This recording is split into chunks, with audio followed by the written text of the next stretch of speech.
बच्चों नमस्कार। नमस्कार मैं संदीप सर आज आप सभी का स्वागत करता हूं। और आज जो है हम कक्षा 5वीं की जो परिवेश अध्ययन की पाठ्य पुस्तक है झरोखा, उसका नौवां लेसन, नौवां पाठ है जो मोरनी के जंगल। आज हम उसका अध्ययन करेंगे कि किस प्रकार हम वन संपदा या जंगलों को हम सुरक्षित रखें और पेड़ पौधे हमारे लिए किस प्रकार लाभदायक है, ये आज हम करेंगे।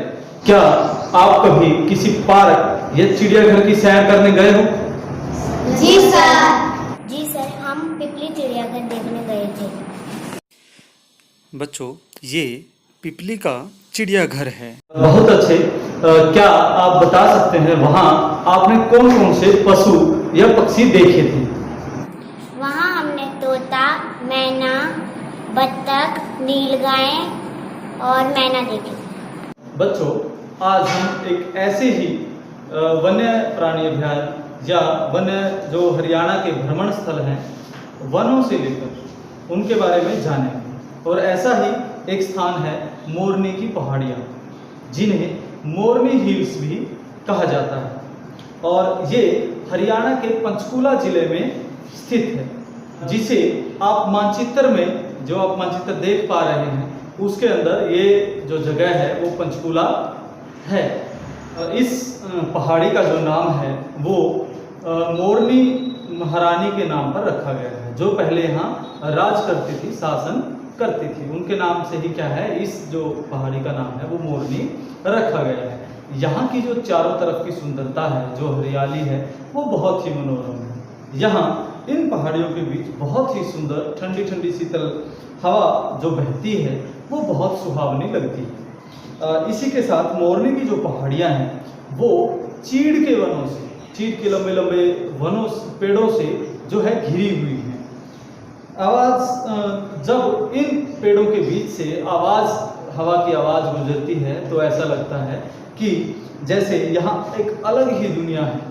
तो प्यारे बच्चों, पहाड़ी के दोनों तरफ झील हैं और यहाँ के लोग इन झीलों को बहुत शुभ मानते हैं, अच्छा मानते हैं।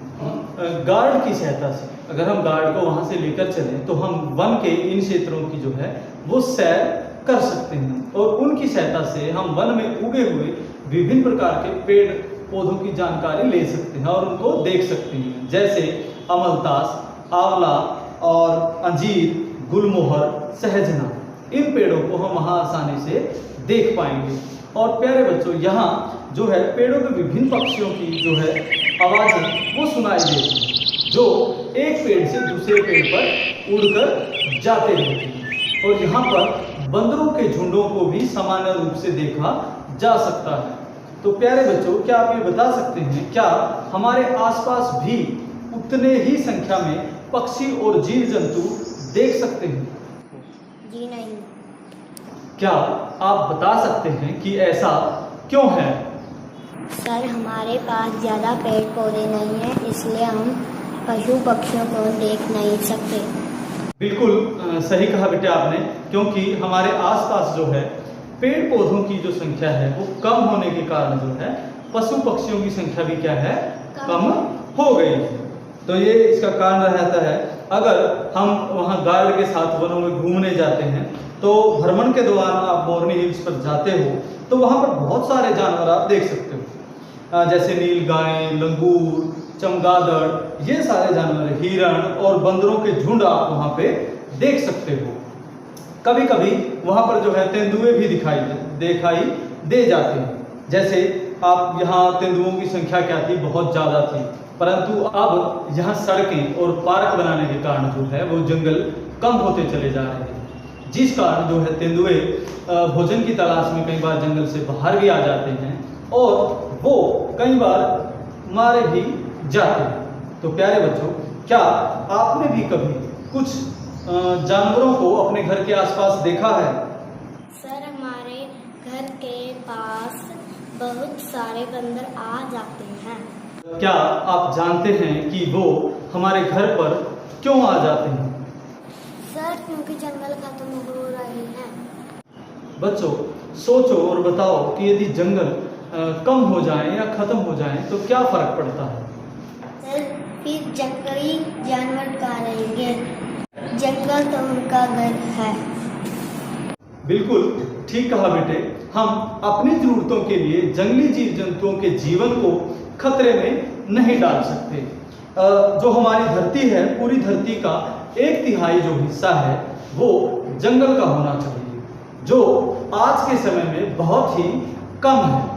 और इसका एक बहुत जंगलों का हमें जरूरत है कि हम अपने जंगलों को संरक्षित करें, उनको सुरक्षित करें, जिससे जंगली जानवरों को बचाया जा सके। आज इसी के आधार पर मैं आज आपको एक कहानी सुना रहा हूं। एक बार जोधपुर के राजा को अपने महल में लकड़ियों की जरूरत थी, जिसके लिए राजा के आदमी खेजड़ी के पेड़ों की लकड़ियां काटना चाहते थे। परंतु वहां रहने वाले बिश्नोई समाज के लोग खेजड़ी के जो पेड़ हैं उनको पूज्य मानते थे और उनकी पूजा करते थे। आदमियों ने पेड़ काटने से रोकना चाहते थे। अब जो वहां के रहने वाले लोग थे वो चाहते थे कि राजा किसी दूसरी लकड़ियों का इसके लिए प्रयोग कर सके। परंतु जो राजा के आदमी थे उन्होंने वो नहीं माने और उन्होंने राजा के आदेश के सामने उन्होंने कहा कि पेड़ तो काटने ही पड़ेंगे। परंतु उसी गांव में अमृता देवी नाम की एक महिला जो थी वो रहती थी और उसने लोगों से कहा कि आओ हम सब क्या करते हैं, इन पेड़ों से चिपक जाते हैं और फिर वो इन पेड़ों को नहीं काटेंगे। परंतु उन जो राजा के सैनिक थे, जो राजा के लोग थे, उन्होंने उस समय उन पेड़ों के साथ, राजा के आदेश के सामने उन पेड़ों के साथ उन लोगों को भी काट दिया और उस समय पेड़ों की रक्षा करते हुए सैकड़ों की संख्या में जो थे लोग उस समय मारे गए थे। तो प्यारे बच्चों, ये जो हमारी कहानी थी जोधपुर की, इसके अंदर हम देख पा रहे हैं कि किस प्रकार लोगों ने पेड़ों की सुरक्षा के लिए अपने प्राणों का भी बलिदान दे दिया था।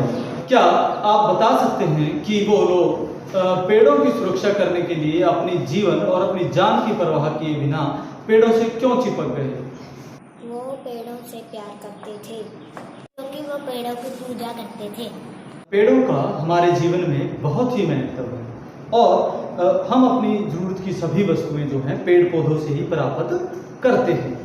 तो प्यारे बच्चों, पुराने समय से ही जो है जंगलों को बचाने और उनको संरक्षित रखने, सुरक्षित रखने के लिए रहे। तो आज भी जो हमारी सरकारें हैं वो अनेक प्रकार के प्रयास कर रही है, जिसके लिए सरकार द्वारा विशेष कदम उठाए गए हैं और जिसके तहत वनों को संरक्षित किया गया है। क्या आप जानते हो कि वनों को संरक्षण या संरक्षित करना क्या होता है और ये क्यों जरूरी है? सर, वनों को बचाना। बिल्कुल बच्चों, जिस प्रकार आप देख रहे हैं कि हमारे चारों तरफ जो है वन संपदाएं, जो पेड़ पौधे हैं वो कम होते जा रहे हैं और मनुष्य लकड़ियों के लिए, इमारतें बनाने के लिए, सड़कों का निर्माण करने के लिए और पार्क बनाने के लिए, इनके लिए हम क्या कर रहे हैं, जो पेड़ पौधे हैं उनको काट रहे हैं, जिससे हमारे वन संपदा और जंगली जानवर जो हैं वो क्या है, उनके लिए ये हानिकारक सिद्ध हो रहा है, उनके लिए नुकसान इन पेड़ को काटने से हो रहा है। तो सरकार ने वन्य जीव अधिनियम 1972 के अंदर बनाया। 1972 के अंदर सरकार ने एक निश्चय लिया कि वनों को और जीवों के लिए संरक्षित करना या सुरक्षित करना, जिसके तहत उन्होंने क्या किया कि जो वन है उनको सुरक्षित कर दिया गया या संरक्षित कर दिया गया और कुछ चीजों पर रोक लगाई गई, जैसे कि जो वन्य जीव विहार हैं, जो पशुओं के लिए है, वहां कोई प्रवेश नहीं कर सकता। दूसरा, किसी भी जीव जंतु को वहां तंग नहीं किया जा सकता। वहां पर लकड़ियां काटने पर प्रतिबंध लगा दिया गया। पशुओं को चराना वहां निषेध कर दिया गया, बंद कर दिया गया और वहां से घास निकालना और जीव जंतुओं को तंग करना और खाने पीने का सामान डालना, इन चीजों पर ऐसे क्षेत्रों में प्रतिबंध लगा दिया गया ताकि जो जंगली जीव जंतु हैं और पेड़ पौधे हैं वो सुरक्षित रह सके। तो उसी के दौरान एक कानूनी प्रावधान भी किया गया, जिसके साथ अगर आप इनका उल्लंघन करते हो तो वहां ऐसा करने पर 7 साल तक की सजा का प्रावधान रखा गया कि उसको 7 वर्ष तक सजा दी जा सकती है। हरियाणा सरकार द्वारा भी अनेक वन्य प्राणी विहारों को जो था वो संरक्षित किया गया है। क्या आप जानते हैं कि जीव जंतुओं के संरक्षण को प्रोत्साहित करने के लिए हरियाणा सरकार ने अपने जो पर्यटन स्थल हैं जहां लोग घूमने के लिए जाते हैं उनके नाम विभिन्न पक्षियों के नाम पर रखे हैं। तो उसी में जो सबसे प्रमुख नाम आता है सुल्तानपुर पक्षी विहार, जो गुड़गांव के अंदर है और जहां विभिन्न प्रकार के पक्षी देखे जा सकते हैं। उसके बाद है गोरैया, जो एक पर्यटन स्थल है बहादुरगढ़ में। एक है मेघपाई, जो फरीदाबाद में है। आप जो सूची देख पा रहे हैं प्यारे बच्चों, आप जो स्क्रीन पर ये सूची देख पा रहे हैं, ये हरियाणा के संरक्षित स्थान हैं। तो इसके अंदर यहाँ सबसे पहले वन्य प्राणी विहार का नाम दिया गया है। उसके बाद जो दूसरी रो है आपकी, उसके अंदर ये दिखाया गया है कि वो किस जिले में स्थित है, और इसके बाद ये दिखाया गया है वहाँ कौन कौन से जीव जंतु या पशु पक्षी पाए जाते हैं। हम हरियाणा के जो संरक्षित क्षेत्र हैं उनके बारे में जानेंगे। तो जो आप यहाँ देख पा रहे हैं स्क्रीन पे, ये वन विभाग का लोगो है या चिन्ह है, जिसके ऊपर आप देख पा रहे हैं लिखा है वृक्ष की रक्षा अपनी रक्षा। तो ये हमारे वन विभाग का मोटो भी है कि हम वृक्षों की रक्षा करें। अब हम हरियाणा के कुछ संरक्षित क्षेत्रों या वन्य प्राणी विहारों के बारे में जानेंगे। भिंडवास वन्य प्राणी विहार, यह झज्जर जिले में स्थित है। यहाँ बतखें, बुगले तथा पानी के अन्य पक्षी देखे जा सकते हैं। इसे भिंडवास पक्षी विहार भी कहा जाता है। नाहड़ वन्य प्राणी विहार, यह रेवाड़ी जिले में स्थित है। यहाँ काला हिरण, नीलगाय आदि जानवरों को देख सकते हैं, जो यहाँ प्रमुखता से दिखाई देते हैं। चीड़ वन्य प्राणी विहार, यह पंचकूला जिले में स्थित है। यहाँ अन्य जानवरों के साथ इसे जंगली सूअरों और जंगली मुर्गों के लिए संरक्षित किया गया है। किलकिला वन्य प्राणी विहार, यह कैथल जिले में स्थित है। यहाँ बतखें, बगुले तथा पानी के अन्य पक्षी पाए जाते हैं और इसके नज़दीक एक सुंदर पार्क भी है। अबूब शहर वन्य प्राणी विहार, यह सिरसा जिले में स्थित है। यहाँ काला हिरण व मोर प्रमुख रूप से पाए जाते हैं और ये बहुत ही सुंदर रमणीय स्थल है। बच्चों, ये थे हरियाणा के कुछ संरक्षित वन्य प्राणी विहार। इसके साथ ही हरियाणा में 2 प्रमुख राष्ट्रीय उद्यान भी हैं, जिसमें से एक कालेसर है।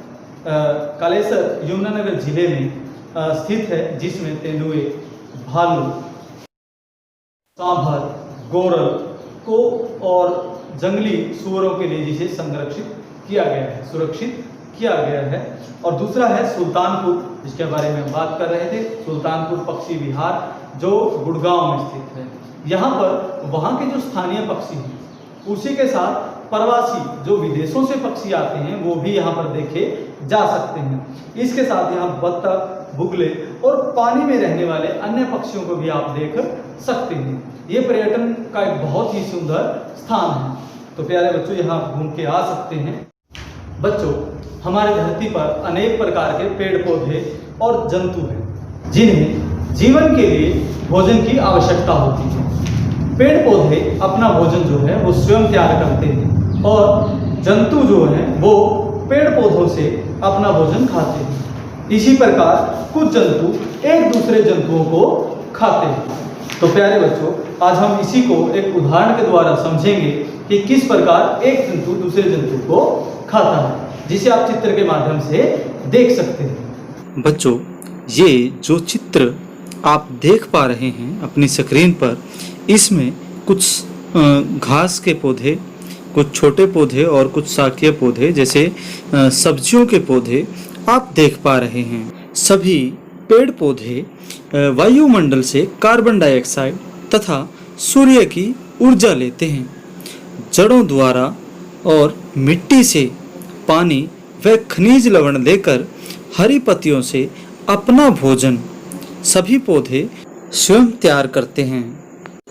और कुछ जीव या कीट अपने भोजन के लिए पौधों पर निर्भर करते हैं, जैसे खरगोश, बकरी, चूहा, टिड्डा या भेड़। ये सभी कुछ ऐसे जंतु हैं जो अपने भोजन के लिए पेड़ पौधों पर निर्भर करते हैं।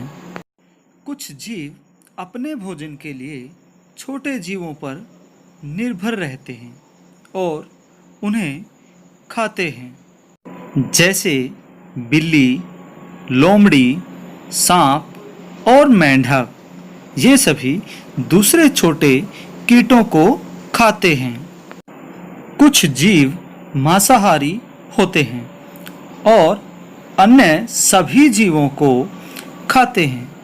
इन्हें ऊपर की श्रेणी में रखा जाता है, जैसे बाज, गिद्ध, शेर और बाघ।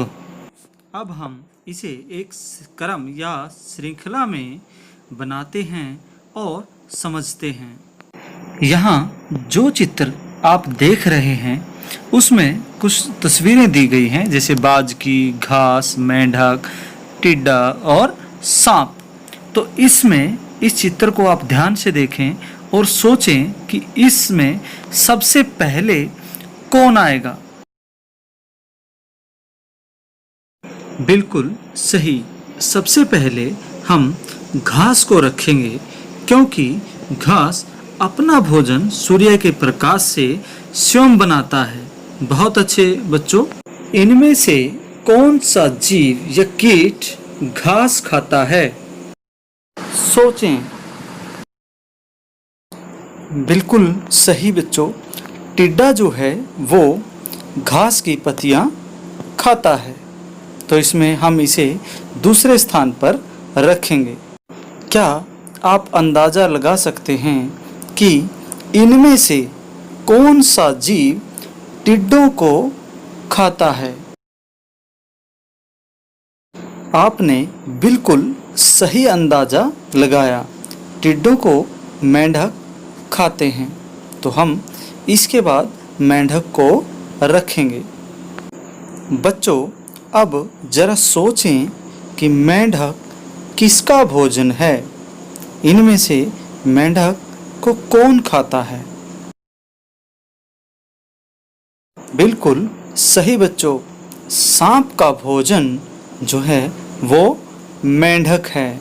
तो हम इसे नीचे वाली लाइन में लगा देंगे। बच्चों, इस चित्र में हमारे पास सांप और बाज बचते हैं, जिसमें से हम अंदाज़ा लगा सकते हैं कि बाज सांप को खाता है। तो आप देख सकते हैं चित्र में, तो हम इसे अंत में रखेंगे। बच्चों, विभिन्न जीव जंतुओं के एक दूसरे को खाने और खाए जाने की श्रृंखला को आहार श्रृंखला कहते हैं। इस श्रृंखला का पूरा होना प्रकृति में संतुलन के लिए बहुत जरूरी है। इसे खाद्य श्रृंखला भी कहते हैं। आए कुछ और खाद्य श्रृंखलाएं हम देखें। बच्चों, आप भी अपने आसपास के जीवों के माध्यम से अपनी कुछ आहार श्रृंखलाएं तैयार करें। बच्चों, यदि इस आहार श्रृंखला में से सांप को निकाल दिया जाए तो किस जीव की संख्या बढ़ जाएगी? अगर सांप को निकाल दिया जाए तो मेंढकों की संख्या बढ़ जाएगी।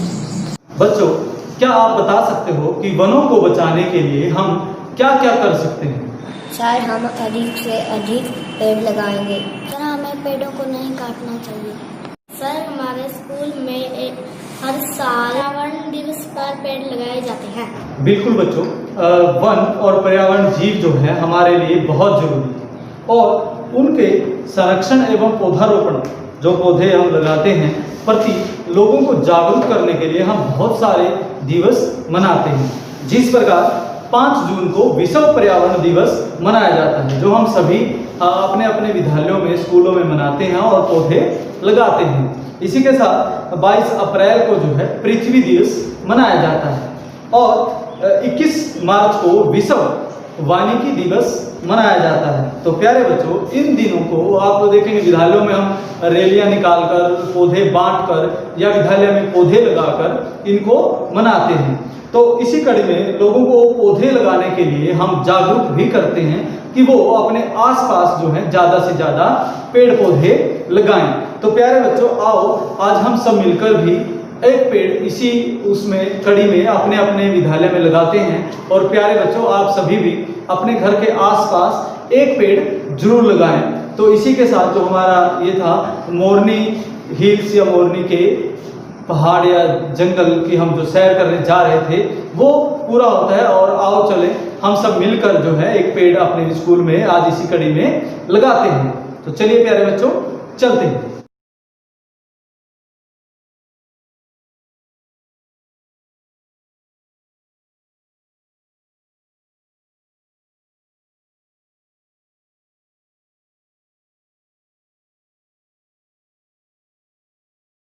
पहले